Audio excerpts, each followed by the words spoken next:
Hello दोस्तों, NICLAO का notification आ गया है नेशनल इंश्योरेंस कंपनी लिमिटेड का, जिसमें 226 सीट बताया जा रहा है, जो कि दोनों कंबाइन करके जनरलिस्ट और स्पेशलिस्ट के लिए है। और ये जो आपका पोस्ट रहेगा स्केल 1 पोस्ट रहेगा। ठीक है, ऑनलाइन रजिस्ट्रेशन आपका स्टार्ट होने वाला है 12 जून 2025 से, और लास्ट डेट रहेगा रजिस्ट्रेशन का 3 जुलाई 2025।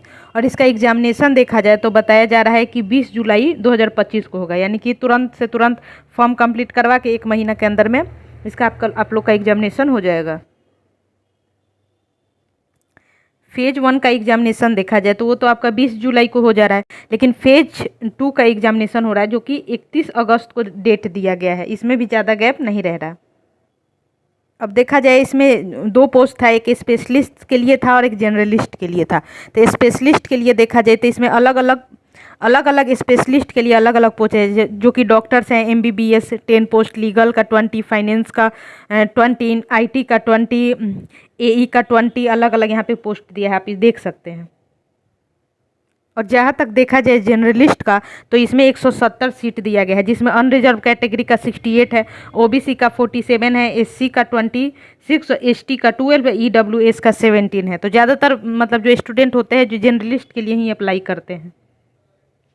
अब इसमें देखा जाए कि एज आपका क्या है, यानी कि 15-20-25 तक आपका एज क्या होना चाहिए। तो मिनिमम एज 21 साल होना चाहिए, यानी कि जो 21 साल से कम के है वो इस फॉर्म के लिए एलिजिबल नहीं है। और मैक्सिमम एज 30 ईयर होगा, जो कि 1/5/2025 तक आपका ये एज काउंट होगा।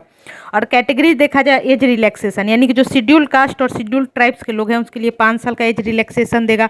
OBC के लिए 3 साल, बेंचमार्क डिसेबिलिटी का जो कि डिसेबिलिटी एक्ट 2016 के तहत है वो 10 ईयर, और बाकी एक सर्विसमैन बाकी ऑफिसर हैं वो जो उनके लिए 5 ईयर दिया गया है।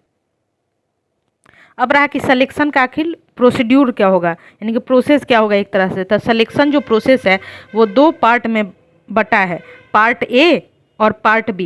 पार्ट A में आपका होगा प्रीलिम्स, ठीक है, और मेंस, यानी कि पार्ट A है जो 2 कैटेगरी में डिवाइड होगा, प्रीलिम्स और मेंस। और पार्ट B में आपका हो गया इंटरव्यू और डॉक्यूमेंट वेरिफिकेशन, या फिर जो आगे का जो प्रोसेस है वो होगा। अब बात करते हैं प्रीलिम्स एग्जाम का, जो कि फेज 1 का पार्ट है। तो प्रीलिम्स एग्जाम आपका OMR बेस होगा, यानी कि इसमें ऑप्शन दिया रहेगा 4-4, 5-5, उसमें से आपको सेलेक्ट करना रहेगा।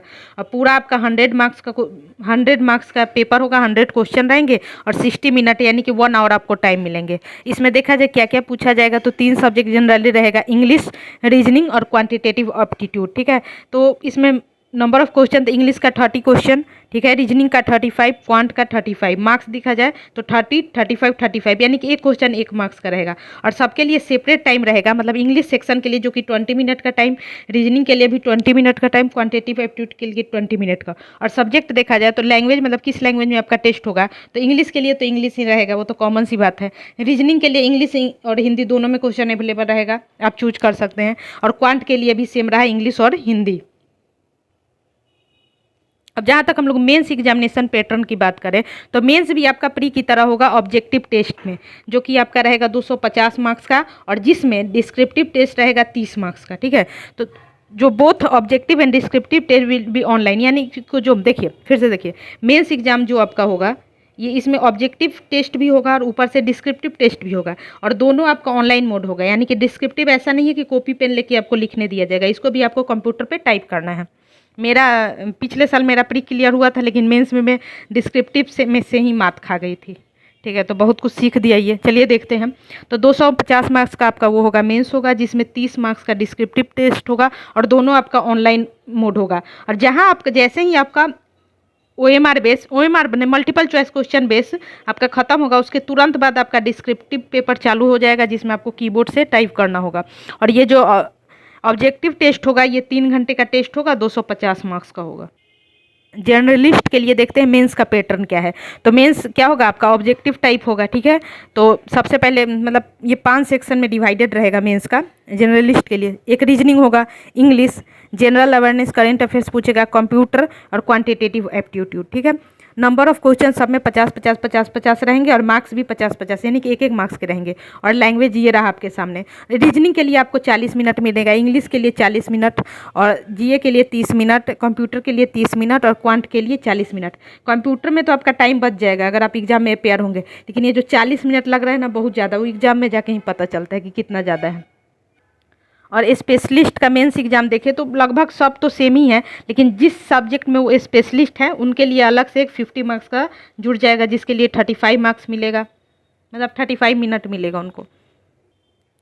अब डिस्क्रिप्टिव टेस्ट के बारे में थोड़ा जानते हैं। डिस्क्रिप्टिव जो टेस्ट होगा आपका 30 मिनट का मिलेगा, जो कि 30 मार्क्स का रहेगा, और इसमें 3 चीज़ पूछे जाएंगे। एक होगा एसे जो कि 10 मार्क होगा, प्रिसाइज 10 मार्क्स का, और कम्प्रीहेंशन भी 10 मार्क्स का। यानी 3 सेक्शन में आएगा, एसे लिखना रहेगा, प्रिसाइज लिखना रहेगा, कम्प्रीहेंशन। मैं तो टाइप ही नहीं कर पाई थी इसमें, ठीक है। और minimum scale for each section separately of objective test for short listing of descriptive test evolution, descriptive answer descriptive लिवलेन ओनली रिस्पेक्ट करने टू क्वालिफाई द ऑब्जेक्टिव। अब देखिए यहाँ पे क्या कहा गया, यहाँ पे ये कहा गया तो डिस्क्रिप्टिव पेपर तो आप देंगे, लेकिन ये आपका चेक नहीं होगा। ये चेक कब होगा जब आप ऑब्जेक्टिव टेस्ट क्वालिफाई कर लेंगे, यानी कि उसमें पास हो जाएंगे तो ये टेस्ट होगा, तब इसका पेपर चेक होगा। लेकिन एक और कंडीशन है, इसका पेपर तो चेक होगा, लेकिन इसका जो मार्क्स है वो मतलब मेरिट में काउंट नहीं किया जाएगा इसका मार्क्स, ठीक है। और ये जो होगा पेनाल्टी फॉर रॉन्ग आंसर होगा, यानी कि प्री और मेंस दोनों में निगेटिव मार्किंग आपका रहेगा। हाँ, निगेटिव मार्किंग तो रहेगा, तो कितना निगेटिव मार्किंग रहेगा, 1/4 रहेगा। यानी कि अगर आप 4 क्वेश्चन रॉन्ग मार्क करते हैं तो आपका जो एक क्वेश्चन सही है वो मतलब उसका भी मार्क्स आपका गया। Candidate will be listed for interview on the basis of mains examination. यानी कि प्री का तो कोई मतलब, प्री तो केवल क्वालिफाइंग है, ठीक है, लेकिन मेंस एग्जाम में जितना मार्क्स आया है उसी के बेसिस पे आपको इंटरव्यू के लिए शॉर्ट लिस्टेड किया जाएगा। अब दुख भरा बात जानते हैं कि फ़ी कितना लगेगा, ठीक है, जो कि यहाँ पे सीधे सीधे अक्षर में लिखा है, नॉन रिफंडेबल, वापस नहीं मिलेगा।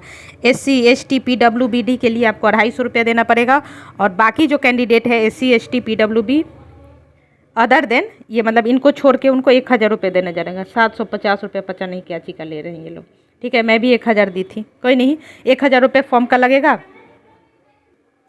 ठीक है। फिर 1000 रुपये फॉर्म के लिए दें और सलेक्शन ले, पढ़े लिखें, और मुझे लाइक शेयर कमेंट सब्सक्राइब जो करना है कर दें। Thank you, all the best.